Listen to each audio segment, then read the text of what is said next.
તારીખ 8મી સપ્ટેમ્બર 2019 આ શ્રી સમય સહજી નામનો પરમ અધ્યાત્મ શાસ્ત્ર છે. પાનું 14 ગાથા 5ની ટીકા. કુંદકુંદાચાર્ય દેવે શુદ્ધાત્મ સ્વભાવને દર્શાવવાની પ્રતિજ્ઞા કરી. એ શુદ્ધાત્મા કયો છે અને કોની વાત કરવા માગે છે આપણે કાલે લક્ષ્યમાં લીધો. દિવ્ય સામાન્ય સ્વભાવ જે છે એ મુખ્ય છે, એને જાણવો જોઈએ. સવારે ગુરુદેવની ટીપમાં 17 આથામાં એ જ વાત આવી. જીવરાજ એમ જ જાણવો વળી શોધવો પણ એ રીતે, એનું કરવું અનુચર. જેને જાણવાની વાત લીધી હતી એ પદથી જુદાનો વિચાર કરીએ તો પ્રમાણ જ્ઞાનનો વિષય આત્મા આવે છે. અને એક વખત આત્માના અનેકાંત સ્વરૂપને લક્ષ્યમાં લઈને શુદ્ધ જીવ કોને કહેવાય એ પ્રશ્ન આવે ત્યારે આપણે બે રીતે એનું અર્થઘટન કરી શકીએ છીએ. જીવ અને પૂતગલ વચ્ચે જેણે એકત્વ બુદ્ધિ કરી છે, બધાથી જુદા પડવા માટે, આત્માને જુદો પાડવા માટે શુદ્ધ જીવ કોને કહેવાય ને શુદ્ધ પૂતગલ કોને કહેવાય ત્યાંથી આપણે શરૂઆત કરવી પડે. શુદ્ધ જીવની વાત આવે ત્યારે પરમાત્માનું સ્વરૂપ શું છે લેવામાં આવે છે. શુદ્ધ પૂતગલની વાત આવે ત્યારે પરમાણુનું સ્વરૂપ લેવામાં આવે છે. મુખ્ય બે વાત કઈ છે. શુદ્ધ પરમાત્મા છે, બધાય પરમાત્માની પર્યાય એક સરખી છે, અનંત ચતુષ્ટયની પ્રગટ્યા. એની સામે શુદ્ધ પૂતગલ જે છે એમાં સ્પષ્ટ ગંધવર્ણ જે છે એના પરિણામ ગમે એ હોય, વિધવિત હોય. શુદ્ધ પૂતગલના પરિણામ વિધવિત હોય, શુદ્ધાત્માના પરિણામ બધા ભગવાનના પરિણામ એકરૂપ જ હોય. બીજી વાત કઈ આવે કે શુદ્ધ જીવ ક્ષત્રથી ક્ષત્રાંતર કરતો નથી અને ત્યાં કંપન પણ નથી, યોગનું કંપન પણ નથી. એની સામે પરમાણુ છે નિરંતર ગતિ કર્યા કરે. શુદ્ધ પરમાણુ છે એ માત્ર એક પ્રદેશી છે. શુદ્ધ જીવ છે અસંખ્ય પ્રદેશી છે, પણ અવગાહનો કોઈ નિયમ નથી. શા માટે લઈએ છે? જીવ અને પૂતગલને જુદા પાડવા હોય તો શુદ્ધ જીવ કોને કહેવાય ને શુદ્ધ પૂતગલ કોને કહેવાય ત્યાંથી જો આપણે શરૂઆત કરીએ જુદા પડવું આપણા માટે સુગમ થઈ એક અપેક્ષા. સાદી વાત આવે તો આત્મા જ્ઞાયક અને અરૂપી છે અને પૂતગલ રૂપી અને અચેતન છે. આ વાત આવે, સાદી વાત આ આવે. હવે પોતે જુદો આત્મા એક વખત લક્ષ્યમાં લીધા પછી શુદ્ધ જીવ તરીકે જે પરમાત્મા દશા પ્રગટ કરવી છે, જે સર્વજ્ઞ દશા પ્રગટ કરવી છે, એ પર્યાયની પ્રગટતાનું સામર્થ્ય દરેકે દરેક પદાર્થમાં પડ્યું છે. એક એટમમાં કેટલું સામર્થ્ય છે, એટમ બોમ્બ ફૂટે અને કેટલો વિનાશ થાય આપણે જાણીએ છીએ. એક એટમમાં જેટલું સામર્થ્ય છે એમ એક દિવ્ય સામાન્ય સ્વભાવમાં, જીવના દિવ્ય સામાન્ય સ્વભાવમાં કેટલું સામર્થ્ય ભર્યું છે તે આપણે લઈ જવા માંગે છે અને એ આત્માની અનુભૂતિ આપણે કરાવવા માંગે છે. કુંદકુદાચાર્ય દેવ આ ગાથામાં એ શુદ્ધાત્મા દેખાડવાની પ્રતિજ્ઞા કરે છે. હવે જેને શુદ્ધાત્મા પ્રાપ્ત થયો છે એને એનો નિજ વૈભવ છે. આચાર્ય દેવ પોતાને જે વૈભવ પ્રગટ થયો છે, પોતે જે રીતે આત્માનો અનુભવ કર્યો છે, પોતે આત્માનો જે સ્વભાવથી અનુભવ કર્યો છે, એ સ્વભાવ કેવો છે એ વાત અમૃતચંદ્રાચાર્ય દેવ ખોલે છે. એ પુસ્તક આપણે જાણીએ છીએ. સંસાર અવસ્થામાં પણ જીવ એકલો છે અને મુક્ત અવસ્થામાં પણ એકલો છે. ક્યારેક આપણને અંદરમાં પ્રશ્ન ઉભો થાય બગડે બે, સંસાર અવસ્થામાં જીવને પૂતગલ બે જોઈએ કે નહીં? એકલો કેવી રીતે હોય? તો કે ના, જીવ એકલો જ ભૂલ કરે છે અને એનું ફળ જીવ એકલો જ ભોગવે છે. આ વાત 100% સાચી છે.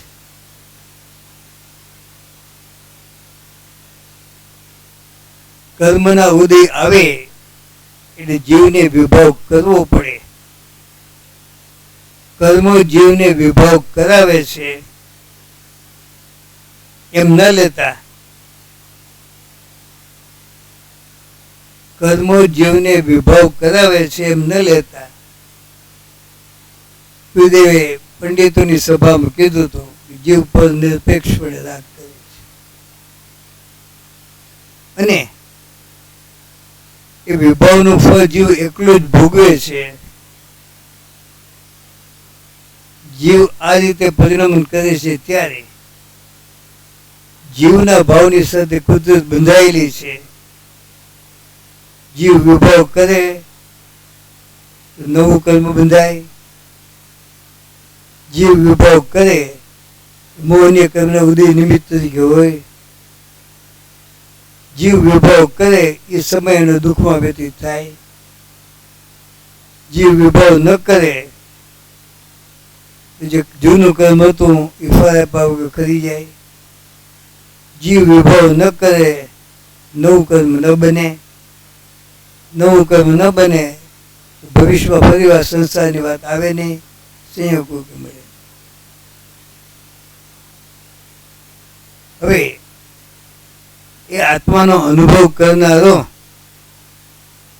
આત્માનો અનુભવ કરીને અતિન્દ્રિય આનંદના અનુભવ વડે, જેમાં આપણે કહીએ રસોડામાં તાજી જ મીઠાઈ બની હોય આપણે ખાવા આપે, ગરમા ગરમ ફરસાણ બન્યું હોય આપણે ખાવા આપે, એમ જ્ઞાની નિર્વિકલ્પ દશામાંથી બહાર આવી આપણને ઉપદેશ આપે છે. પોતાનો જે નિજ વૈભવ પ્રગટ થયો છે એ જીવ પોતે સ્વતંત્રપણે સ્વભાવ સન્મુખના પુરુષાર્થી કરે છે. પણ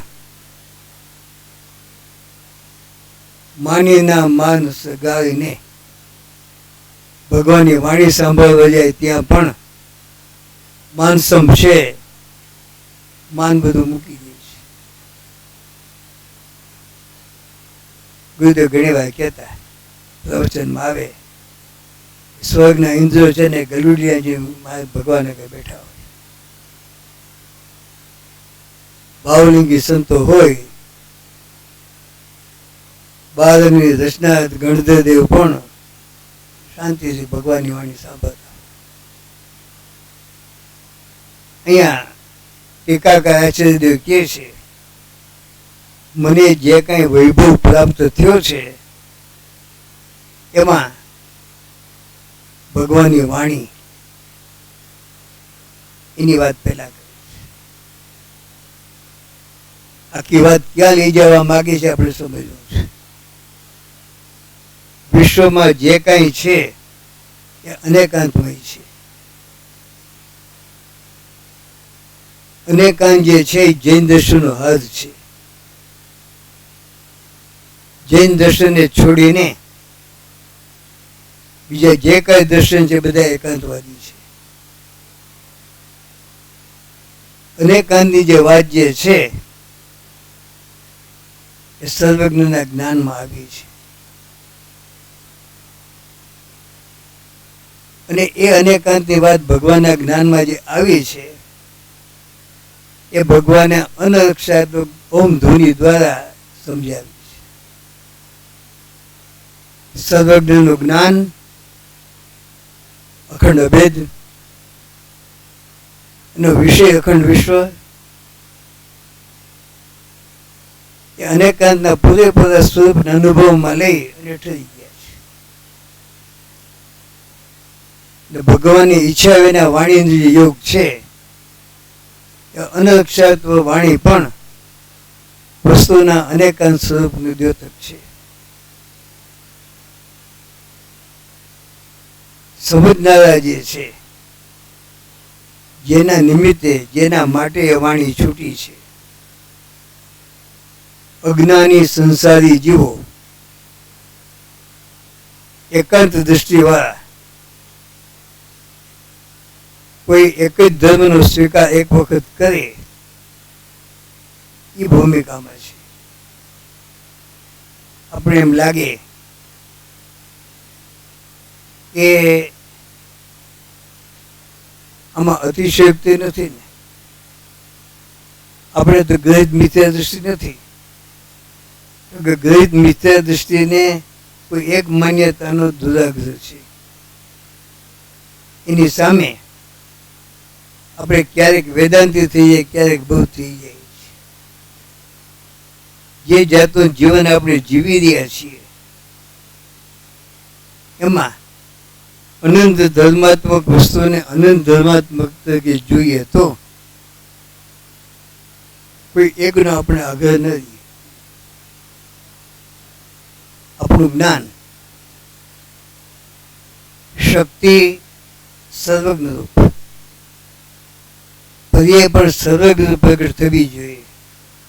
એકનો આગ્રહ રાખીએ, એક વખત એકને જાણીએ. શા માટે? જે એકને જાણીએ છીએ એમાં કોઈ ગુણની વાત કરીએ છીએ, ક્યારેક સ્પર્શ, ક્યારેક રસ, ગંધ, વર્ણ,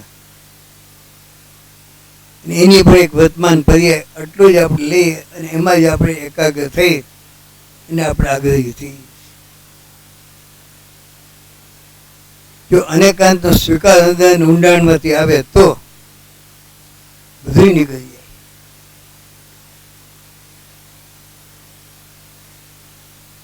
પ્રવચન શાસ્ત્રમાં પેલી 5 માંગલિકની ગાથામાં મુનિ દશા ભાવળીનું શું છે વાત લીધી અને તસુ શુદ્ધ દર્શન જ્ઞાન મુખ્ય પવિત્ર આશ્રમ પામીને અમે પણ એ મુનિ દશાએ પહોંચ્યા છીએ. કેવી રીતે પહોંચ્યા છીએ? સ્વભાવ સન્મુખ તો પુરુષાર્થ પહોંચ્યા છીએ. અને એ ભૂમિકા મરેન મેં વાત કરીએ છીએ. એ વાત કરનારા આચાર્ય દેવ પણ મૂળ સ્ત્રોત ક્યાંથી છે કે ભગવાનની વાણી ભલે વર્તમાનમાં ભરત ક્ષેત્રમાં તીર્થંકરનો અભાવ છે તો પણ અત્યારે ભગવાન મહાવીરનું શાસન ચાલે છે. એની પરંપરામાં જે ઉપદેશ આવ્યો છે એ વાત આચાર્ય દેવ કરવા માંગે છે. કુંદકુંદ આચાર્ય દેવ ભરત ક્ષેત્રના આચાર્ય સિમંદર ભગવાનની વાણી સાંભળી, સાક્ષાત વાણી સાંભળી ત્યાંથી આવી અને આ શાસ્ત્રીની રચના કરી છે. એ આચાર્ય દેવને પોતાની જે ભૂમિકા જે છે એનું શ્રેય ભગવાનને જ્ઞાનને આપે છે ભગવાનના જ્ઞાનમાં જે વસ્તુનું અનેકાંત સ્વરૂપ આવ્યું એને આપે છે. ભગવાનની દિવ્ય ધ્વનિ એ અચેતન છે, પણ સર્વજ્ઞના જ્ઞાનને અનુસરણને માટે પૂજ્ય છીએ કે છે. જે અનક્ષાત ધ્વનિ સાક્ષાત સંભસનમાં જે છે એ તો સમજી શકે છે. ક્યારેક આપણે વિચાર કરીએ કે ગણધર દેવ જે છે એનામાં એવી શક્તિ છે કે ભગવાનની વાણી ઝીલી એ બાળકની રચના કરે. જીવ જુદા જ છે. જેમ તીર્થંકરનું દિવ્ય જુદું છે, ગણધરનું દિવ્ય જુદા જ છે. એના જ્ઞાનનો ક્ષેપક્ષમ ઉત્કૃષ્ટ છે.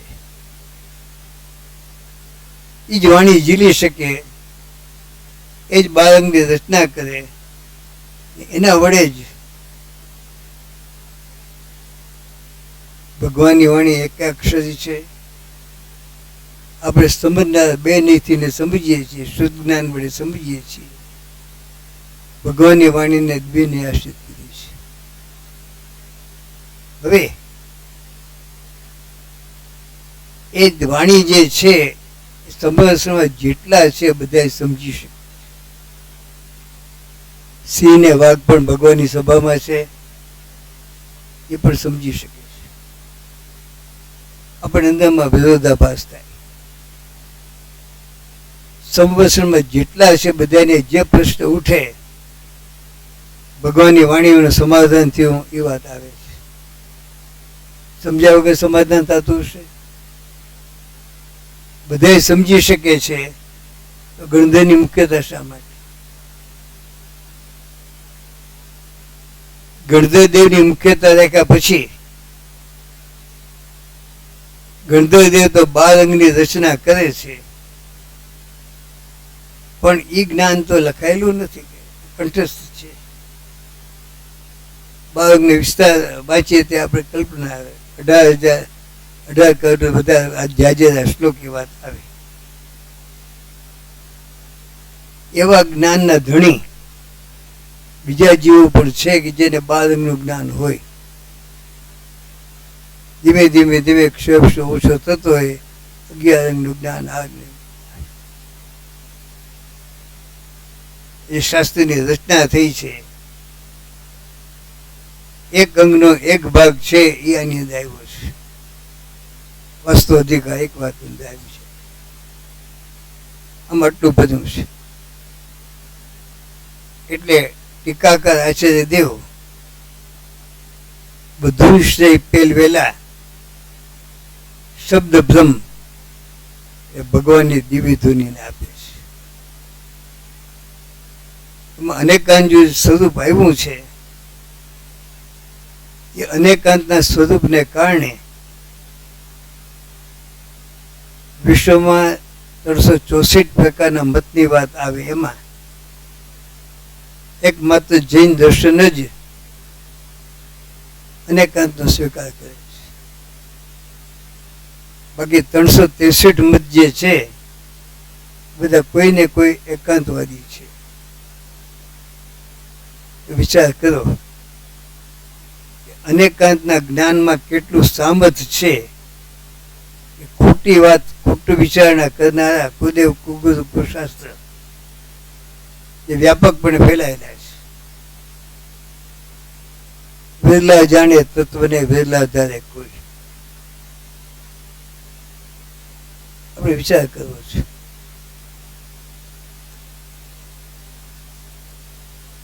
આપણો જન્મ થયો છે, આપણે જૈન ધર્મ મળ્યો છે, મનુષ્ય ભવ મળ્યો છે, અને તીર્થંકર અને ગણધરના દેવી આગળથી સાક્ષાત વાણી આપણે સાંભળવા મળી છે. પુણ્યના ઉદયનો વિચાર કરીએ ત્યારે આપણે વિચારવું જોઈએ કે આના કરતા વધુ લાભ મુંડવસર્પિણી પંચમ કાળમાં કેવી રીતે મળી શકે.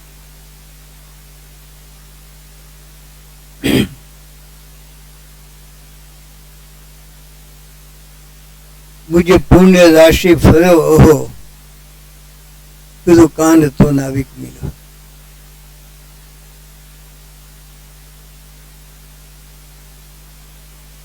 માતાજી લખે છે કે આવા નિમિત્ત ફરીવાર નહીં મળે. જેની નિમિત્તાધીન દ્રષ્ટિ છે એને પણ વિચારવું છે આ પંચમ કાળમાં આ વાત આટલી સ્પષ્ટ રીતે અને સંપ્રદાયમાં હતા જેને જૈન મત પર સ્વીકારવા તૈયાર નથી, અન્ય મત નિરાકરણમાં ટોડમ જે મૂક્યા છે ત્યાં આ વાત લઈ અને જુદા પડ્યા. આખો સમાજ એના તરફ આવ્યો. આપણે મુમુક્ષુ છીએ તો આપણને અંદરમાં એક ગર્વ છે. આપણે ગુરુદેવના શિષ્ય કેવડાવવા માટે થઈને આપણી લાયકાત પ્રગટ કરવી પડશે.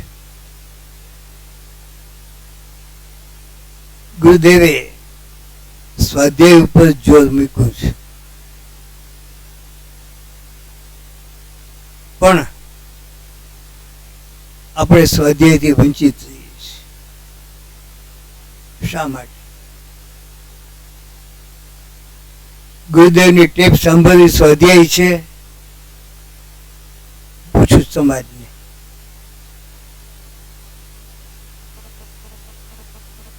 8,000 થી વધારે ગુરુદેવને પ્રવચન છે. એકે પ્રવચન ગુરુદેવ કીધું છે કે તમને શાસ્ત્ર નહીં સમજાય, તમે શાસ્ત્ર ન ઉગાડતા. આચાર્ય ભગવાને કીધું, ગણધર આચાર્ય દેવે લીધું, પરંપરામાં આવ્યું, હું તમને સમજાવું, તમારે સમજવા શક્તિ જ નથી, મારી વાતો સાંભળજો. એક દિવસે કીધું હશે એક વખતે કે ગુરુદેવ બધાને શાસ્ત્ર સ્વાધ્યાયની વાત કરી.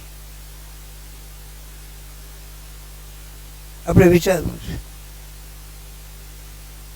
સર્વજ્ઞના જ્ઞાનમાં એમ આવ્યું છે કે સંઘની પછીથી જીવ ચારે ગતિમાં ગમે ત્યાં હોય તો સમ્યક દર્શન પ્રગટ કરી શકે છે.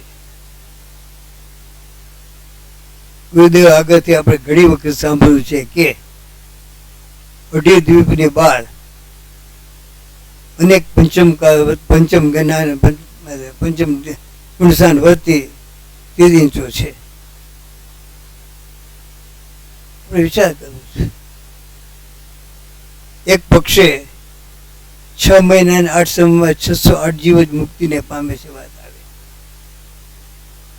એક બાજુ વેરલા જાણે તત્વને વેરલા આધારે કોઈ વાત આવે અને આત્માની અનુભૂતિ કરવી એ કોઈ અપૂર્વ ચીજ છે. વાત આવે. નાસી પસ્તાવવા માટે છે કે પુરુષાર્થ ઉપાડવા માટે છે? હવે આચાર્ય દેવે તો પોતાનો નિજ વૈભવ પ્રગટ કર્યો છે. નિજ વૈભવ પ્રગટ કરીને એમાં જેટલા કોઈ જે નિમિત્ત છે એને સંક્ષેપની અંદર લીધા છે. પ્રવચન સારમાં માંગલિકમાં કેટલા ભગવાન યાદ કર્યા, સાથે એક એક કરી કેટલાને યાદ કર્યા, એ વાત કરે છે. કેટલી વાત લીધી છે? શબ્દ બ્રહ્મ ભગવાનની દિવ્ય ધ્વનિ. અનેકાંતની અંદર જેટલી કોઈ એકાંત માન્યતા છે પોતાની અંદર, બીજા નહીં, એને નાશ કરવાનો સામર્થ્ય છે એ વાત લીધી છે. અને ગુરુ પરંપરામાં પોતાના ગુરુ પાસે જે વાત આવી, એ ગુરુનો ઉપદેશ લીધો છે, અમે શબ્દો આવ્યા છે. એ મારા શ્રી ગુરુએ મારા ઉપર અનુગ્રહ કરીને મને આ ઉપદેશ આપ્યો છે કે આપણે ગુરુએ મારી પાત્રતા જોઈ વિચાર કરો કે સિંહના ભવમાં હરણને મારી ખાય છે ત્યારે ઉપરથી બે મુનિરાજ ઉતરી અને સમ્યક દર્શન ઉપદેશ આપે છે. એ સિંહ સમ્યક દર્શન ગ્રહણ કરે છે. દાખલા નથી, સાંભળીને રાજી થવા જેવું નથી, આપણો પુરુષાર્થ ઉપાડવા જેવું છે. આપણે એ ધ્યેય રાખવા જેવું છે. આ ભવ છે, ભવનો અભાવ કરવા માટે છે, ભવ વધારવા માટે નથી.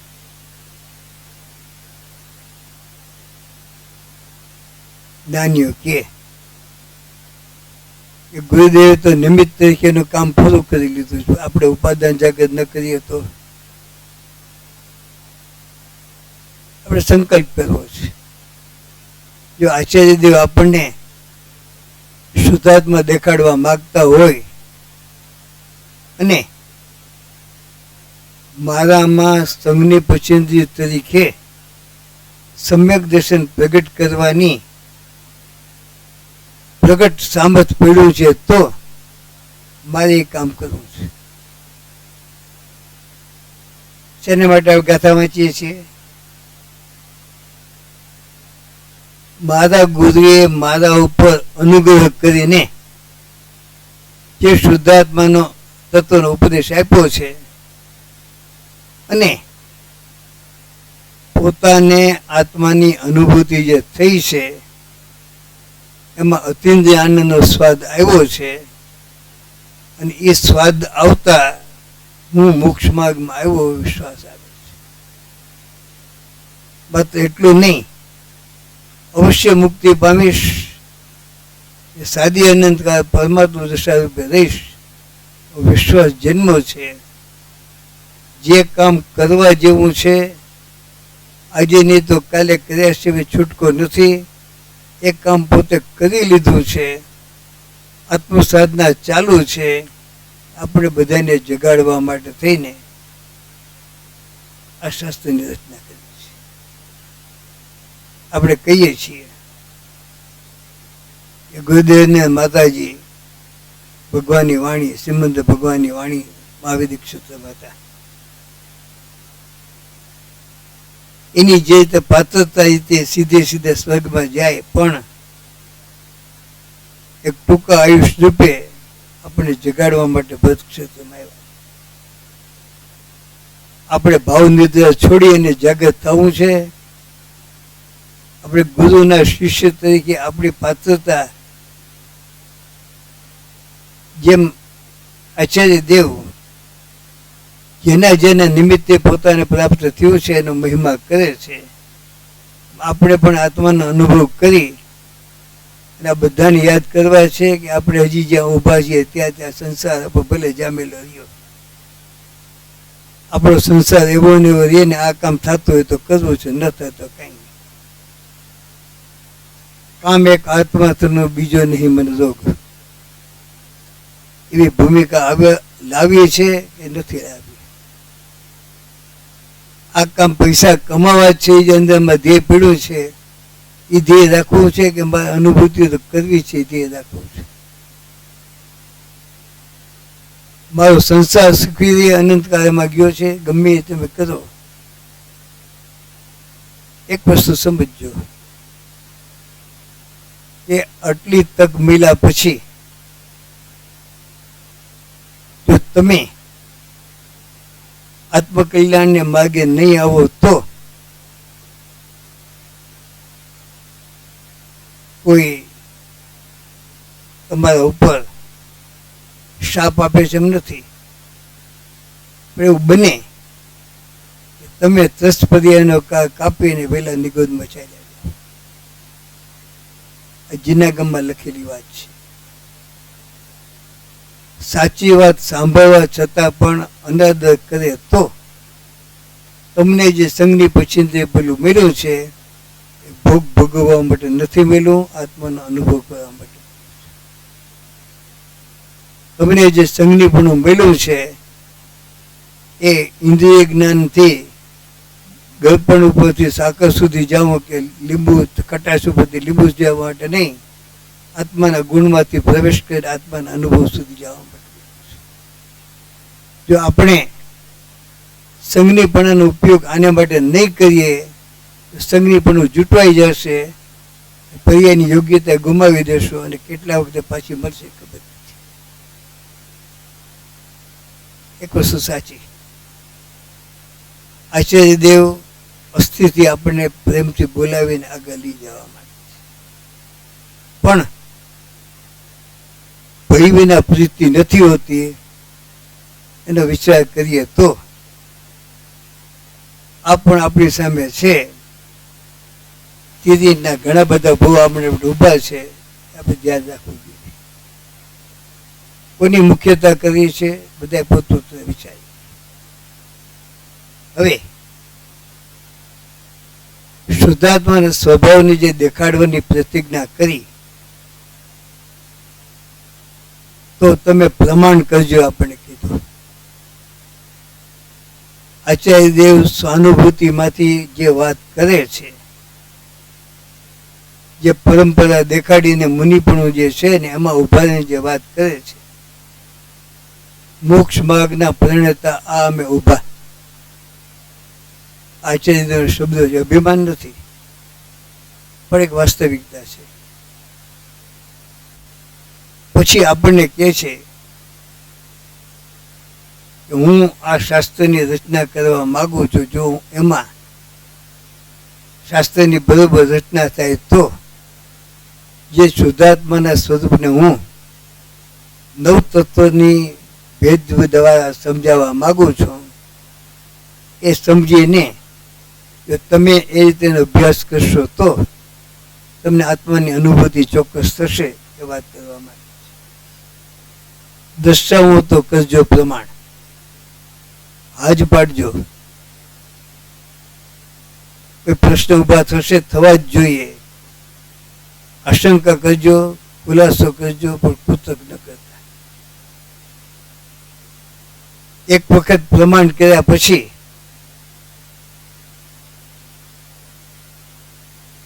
પાસે દ્વિધામાં ન જતા. ન દોષ ગ્રહ સ્કલના યદી. ફરી એક બીજાની વાત આવે, શાસ્ત્રમાં વાત આવે છે, અમે કહીએ છીએ વાત સાચી જ છે, પુરુષ પ્રમાણ વચન પ્રમાણ કરીને અટકતા નહીં, ન્યાય યુક્તિથી તમે એ વાતનો નિર્ણય કરજો, નહીં તો તમારી દશા ધજાની પૂંછડી જેવી થશે. બીજા કોઈ જોરથી પ્રતિપાદન કરે, કર્ણાનુગનું જોરથી પ્રતિપાદન આવે, પછી મૂંઝાઈ જશો. હવે છે આ તત્વની વાતમાં ક્યાંય દોષ ગ્રહણ ન કરતા. આમાં ક્યાંય દોષ છે નહીં. ટીકામાં શબ્દ નિષ્તુષ ન્યાય. અનાજ ઉપરથી ફોતરા કાઢી નાખીએ અને પછી જે ખાઈએ કે ફોતરા સહિત ન ખવાય, ફોતરા કાઢી નાખવા પડે. તો જ્ઞાનની સાથે રાગ ભેગો કરી ન ખવાય, રાગને કાઢી નાખવો પડે. અને એક વખત આ નક્કી કર્યા પછી એનાથી ચ્યુત ન થતા. મને આવા ગુરુ મળ્યા છે, તમારે ગમે તેમ કરીને શુદ્ધાત્માની અનુભૂતિ કરવી છે તો સંકલ્પ કરજો. સંકલ્પ કરીને એમાં ટકી રહેજો. આવું જ્ઞાનીઓ આપણને કહેવા માંગે છે. ક્યાં જ્ઞાનીઓ? જે કેવળ જ્ઞાન લીધું કે લેશે એવી તરટીમાં ઉભા છે. શ્રેણી માંડે એ અંતર્મતમાં પરમાત્મા પાસે આવે એટલી અંદરની તૈયારી છે. હવે પદાર્થની અખંડતાને લક્ષ્યમાં રાખીને ત્રીજી ગાથામાં જે એકત્વની વાત લીધી, પદાર્થની અખંડતાની વાત લીધી, એને કોઈ રીતે બાધા ના આવે તે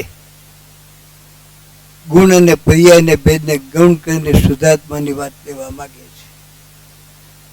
જે ગુણ અને પર્યાયની વાત છે એ હવે બે ગાથામાં આચાર્યદેવ લેવા માંગે છે.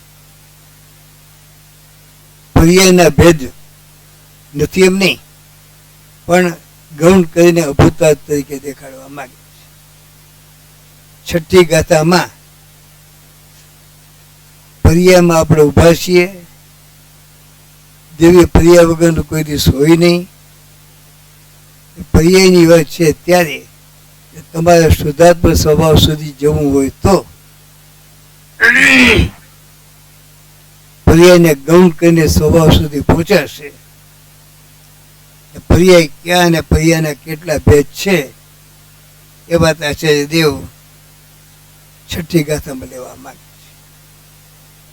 આપણે પહેલા ગાથા વાંચી લઈએ, શું કહેવા માંગે છે મુખ્યપણે આપણે સમજી લઈએ. નાપી ભવતી અપ્રમતો ન ભ્રમતો જ્ઞાયકસ્તુ યો ભાવ એવં ભણતી શુદ્ધમ જ્ઞાતો યો સતુ સવચ એવ. નથી અપ્રમત કે ભ્રમત નથી, જે એક જ્ઞાયક ભાવ છે. રીત શુદ્ધ કથાય ને જે નાત તે તો તેજ છે. આ ગાથામાં આચાર્ય પહેલી જ વખત આત્માને જ્ઞાયક તરીકે દેખાડે છે. અત્યાર સુધી આત્માની વાત આવી હતી, સતની મુખ્યતાથી એકત્વ લઈને આપણે સમજાવવાનો પ્રયત્ન કરતા હતા. આત્માનું આત્મા તરીકેનું અસ્તિત્વ, છ દિવ્યનું અસ્તિત્વ, અંદરની દિવ્ય ગુણ પર્યાયની વાત ત્રીજી ગાથામાં લીધી. અને અહીંયા જે દિવ્ય સામાન્ય સ્વભાવ દેખાડવા માગે છે એમાં ત્યાં પહોંચવું હોય તો પર્યાયના ભેદને ગૌણ કરીને સ્વભાવ સુધી પહોંચવું દેખાડવા માંગે છે. હવે આપણા પરિણામમાં જ્ઞાન અને રાગ અનાદિકાળથી છે. બેને કરેવો આત્માનો સ્વભાવ છે એવું આપણે માની લઈએ છીએ. આપણે જગતની કોઈ ચીજને જાણીએ પછી આપણે એમ લાગે કે આ ભોગની સામગ્રી છે કે નહીં, નવી તે ફેરફાર કરીએ. જાણીએ અને જાણ્યા પછી એની અંદર કોઈને કોઈ ફેરફાર કરવાને ભોગવવાની વાત લઈ આપણે આપણું જીવન જીવે માની લઈએ. જેના ગમ ના પાડવામાં આત્માનો સ્વભાવ જ્ઞાયક જ છે એમ કહેવામાં. રાગની પર્યાય, રાગના પરિણામ કરતા ભોગતા ભાવ આપણે જીવનમાં અનાદિકાળથી વણાઈ ગયા છે. એ પરિણામને કર્યો આત્મામાં કોઈ ત્રિકાળ સ્વભાવ નથી એવા દેખાડવામાં. પેલી વાત આપણે લેવી છે, આત્માને જ્ઞાયક તરીકે શબ્દ જે પહેલી વખત મૂક્યો છે, જ્ઞાયક શબ્દ શા માટે ને ક્યાં સ્થિતિ મૂક્યો છે આપણે સમજવું છે. કોઈ પણ પદાર્થને આપણે જાણીએ છીએ ત્યારે ગુણ ને ગુણની પર્યાયમાંથી પ્રવેશ લઈએ છીએ. આત્મામાં જવું તો આત્માની પર્યાયમાં આત્મા જવાશે. અને પર્યાયની વાત આવે ત્યારે આપણા અનુભવમાં જે આવે છે એમાં રાગને પણ કરેવો સ્વભાવ તો કે ના નથી, આત્માનો સ્વભાવ ખાલી જ્ઞાયક જ છે એટલી વાત દેખાડવા માંગે છે. બીજી વાત એ છે જીવના પરિણામના બે ભેદ, અનાદિ અંધકાર સુધીના પરિણામના બે ભેદ પાડીને સમજાવવા માંગે. આપણે શું લાગુ પડે છે, આપણે લાગુ જ્ઞાની એ જ લાગુ પડે છે કહેવા માંગે. અભેદપણે જીવના પરિણામની વાત કરવા માંગે છે. આપણે જે સમજવાની વાત આવશે ત્યારે જ્ઞાન વડે સમજવાની વાત આવશે. છઠ્ઠી ગાથાનો જે ભાવ જે છે એ ક્યાં પરિણામને ગૌણ કરીને અંદરમાં જવું એટલો જ ભાગ દેખાડવા માંગે છે. પુણ્ય પાપ આશ્રયબંધ સંબંધે ગમે તે ભેદ હોય, ગમે તે વેશને ગૌણ કરીને સ્વભાવ સુધી જવાની વાત કરે છે. આપણે કરીએ છીએ જે ને આપણે ઓળખીએ, નવા નવા કપડાં પહેરીને કંઈ આવે કે વેશ લઈને આવે, અસલ રૂપે આપણે ઓળખી જઈએ છીએ.